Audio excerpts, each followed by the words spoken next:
నమస్కారం. 2026లో banking job కొట్టాలనేది లక్ష్యంగా పెట్టుకున్నారా? అయితే మీరు కరెక్ట్ చోటికొచ్చారు. రాబోయే పరీక్షలకు సంబంధించిన పూర్తి రోడ్ మ్యాప్ ఏంటో ఇప్పుడు వివరంగా చూసేద్దాం. అవును, 2026ని బ్యాంకింగ్ ఆస్పిరెంట్స్కు ఒక చారిత్రాత్మక అవకాశమని ఎందుకంటున్నారంటే, ఆగస్ట్ 2026 నుంచి జనవరి 2027 వరకు, అంటే దాదాపు 6 నెలలు, ఒకదాని తర్వాత ఒకటి పరీక్షలు పడుతూనే ఉంటాయి. సో ఈ గోల్డెన్ ఛాన్స్ని ఎలా వాడుకోవాలో చూద్దాం రండి. సరే, ఈ అవకాశాల పరంపరలో మనం ముందులో దేని గురించి మాట్లాడుకుందాం? మనందరికీ తెలుసు, ఇండియాలోనే అతిపెద్ద ప్రభుత్వ రంగ bank state bank of India. దీని రిక్రూట్మెంట్ సంగతేంటో ఓసారి చూద్దాం. చాలామందికి డ్రీమ్ జాబ్ ఎస్బీఐ పిఓ. ఈ పోస్టుల భర్తీ ప్రాసెస్ చాలా ఫాస్ట్గా ఉంటుందని అంచనా వేస్తున్నారు. జూన్లో నోటిఫికేషన్ పడిందంటే చాలు, ఆగస్ట్ 1-2 తేదీల్లో ప్రిలిమ్స్, సెప్టెంబర్ 12న మెయిన్స్, అక్టోబర్ నవంబర్లో ఇంటర్వ్యూ. ఫైనల్గా డిసెంబర్ లేదా 2027 జాన్వరి కల్లా రిజల్ట్స్ చేతిల్లో ఉంటాయి. ఎంత ఫాస్ట్ ప్రాసెసో చూడండి.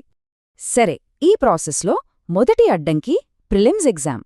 ఇందులో 3 సెక్షన్స్ ఉంటాయి: English, quantitative aptitude, reasoning ability. ఇక్కడ అస్సలు ఛాలెంజ్ ఏంటో తెలుసా? ప్రతి సెక్షన్కు కేవలం 20 నిమిషాలు మాత్రమే టైం ఇస్తారు. టైం మేనేజ్మెంట్ చాలా కీలకమన్నమాట. అయితే ఎస్బీఐ పిఓ ఆస్పిరెంట్స్కి ఒక పెద్ద ప్లస్ పాయింట్ ఉంది. అదేంటంటే, ఐబీపీఎస్ పిఓలో లాగా ఇందులో సెక్షనల్ కటాఫ్ ఉండదు. దీనివల్ల లాభమేంటి? ఏదైనా ఒక సెక్షన్ కొంచెం కష్టంగా అనిపించినా మీకు బాగా వచ్చిన సబ్జెక్ట్లో ఫుల్ స్కోర్ చేసి ఓవరాల్ స్కోర్ని బ్యాలెన్స్ చేసుకోవచ్చు. ఇది చాలా పెద్ద అడ్వాంటేజ్. సరే, పీఓ సంగతి అలా ఉంటే ఎస్బీఐ క్లర్క్ పోస్టుల సంగతేంటి? దీని షెడ్యూల్ ఇయర్ సెకండ్ హాఫ్లో స్టార్ట్ అవుతుంది. అంటే సెప్టెంబర్, అక్టోబర్లో ప్రిలిమ్స్, నవంబర్ 23న మెయిన్స్ ఎగ్జామ్ ఉంటుంది. ఇక ఎస్బీఐ క్లర్క్ ప్రిపేర్ అయ్యే వాళ్లకి ఒక సూపర్ న్యూస్. అదేంటంటే, దీనికి ఇంటర్వ్యూ ఉండదు. అవును, ఫైనల్ సెలెక్షన్ అనేది కేవలం మెయిన్స్ ఎగ్జామ్లో వచ్చిన మార్కుల మీద మాత్రమే ఆధారపడి ఉంటుంది. సో మెయిన్స్లో మీ పర్ఫార్మెన్సే ఫైనల్. ఓకే, ఎస్బీఐ గురించి చూశాం కదా. ఇప్పుడు ఐబీపీఎస్ క్యాలెండర్ వైపు వెళ్దాం. మనకు తెలిసిందే, ఐబీపీఎస్ చాలా ప్రభుత్వరంగ బ్యాంకులకు కలిపి పరీక్షలను నిర్వహిస్తుంది. జనవరి 16న రిలీజైన అఫీషియల్ క్యాలెండర్ చూస్తే షెడ్యూల్ ఎంత టైట్గా ఉందో అర్థమవుతుంది. చూడండి, ఆగస్ట్ 22, 23న పిఓ ప్రిలిమ్స్, వెంటనే 29న ఎస్ఓ ప్రిలిమ్స్, అక్టోబర్లో clerk prelims, PO mains, November, డిసెంబర్లో ఎస్ఓ, క్లర్క్, మెయిన్స్. అసలు గ్యాప్ లేకుండా ఒకదాని తర్వాత ఒకటి ఎగ్జామ్స్ ఉన్నాయి. సో పక్క ప్లానింగ్ ఉండాల్సిందే. రైట్, ఇప్పుడు రీజనల్ రూరల్ బ్యాంక్స్ అంటే ఆర్ఆర్బీల గురించి మాట్లాడుకుందాం. ఇవి మన తెలుగు అభ్యర్థులకు ఒక గోల్డెన్ ఆపర్చునిటీ అని చెప్పాలి. ఎందుకో చూద్దాం.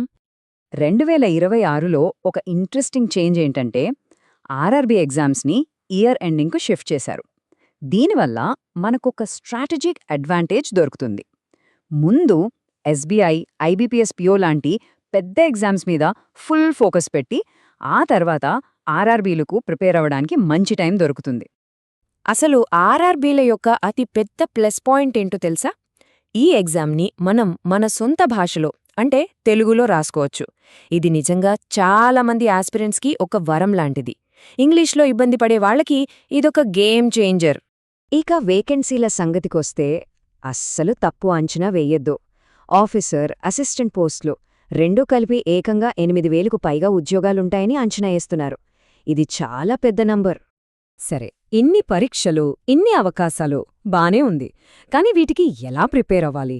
అంత కష్టపడితే వచ్చే రివార్డ్ ఏంటి? ఈ 2 ప్రశ్నలకు ఇప్పుడు సమాధానం చూద్దాం. సక్సెస్ అవ్వాలంటే ఒక స్ట్రక్చర్డ్ ప్లాన్ ఉండాలి. ఎక్స్పర్ట్స్ చెప్పేది ఈ 3 ఫేజ్ ప్లాన్. ఫస్ట్ ఫేజ్ 3 నెలలు. బేసిక్స్ మీద, సిలబస్ మీద గట్టి పట్టు సాధించాలి. పునాది బలంగా ఉండాలి. సెకండ్ ఫేజ్ 2 నెలలు. ఇక్కడ స్పీడ్, యాక్యురసీ మీద ఫోకస్ చేయాలి. సెక్షనల్ టెస్ట్లు రాయాలి. ఇక లాస్ట్ ఫేజ్ 1 నెల. రోజూ ఫుల్ లెంత్ మాక్ టెస్ట్లు రాస్తూ వాటిని అనలైజ్ చేయాలి. అంతే. ఈ కష్టానికి తగ్గ ప్రతిఫలం కూడా చాలా బావుంటుంది. ఫర్ ఎగ్జాంపుల్, ఎస్బీఐ పిఓ అయితే స్టార్టింగ్లోనే ఇన్హ్యాండ్ సాలరీ సుమారుగా 80 నుంచి 85,000 వరకు ఉంటుంది. ఆలోచించండి, కెరియర్ స్టార్టింగ్లోనే ఎంత మంచి ప్యాకేజో! అయితే ఈ అన్ని ఎగ్జామ్స్లో ఒక కామన్ రూల్ ఉంది. దాన్ని అస్సలు మర్చిపోకూడదు. అదే నెగెటివ్ మార్కింగ్. ప్రతి తప్పు ఆన్సర్కు పావు మార్కు అంటే 0.25 కట్ అవుతుంది. సో తెలియని వాటిని వదిలేయడం కూడా ఒక స్ట్రాటజీనే. ఓకే, ఇదంతా చూశాక ఫైనల్గా మనం తెలుసుకోవాల్సిన విషయమేంటి? ఒక సక్సెస్ రోడ్ మ్యాప్ని ఎలా గీసుకోవాలో చూద్దాం. కీ మెసేజ్ చాలా సింపుల్. 2026 క్యాలెండర్ ఒక నాన్ స్టాప్ అవకాశాల ప్రవాహం లాంటిది. కానీ ఈ ప్రవాహంలో గెలిచేది కేవలం హార్డ్వర్క్ చేసేవాళ్లు మాత్రమే కాదు. హార్డ్వర్క్కి స్మార్ట్ స్ట్రాటజీని జోడించిన వాళ్లే విజయం సాధిస్తారు. చివరగా ఒక్క మాట, 2026 అనేది ఒక అద్భుతమైన అవకాశం. ఈ ప్రయాణంలో మీ పోరాటమే, మీ ప్రిపరేషనే మీ గెలుపుకు నాంది కావాలి. ఈ రోడ్ మ్యాప్ని ఫాలో అయ్యి మీ బ్యాంకింగ్ కలను నిజం చేసుకోండి. All the very best.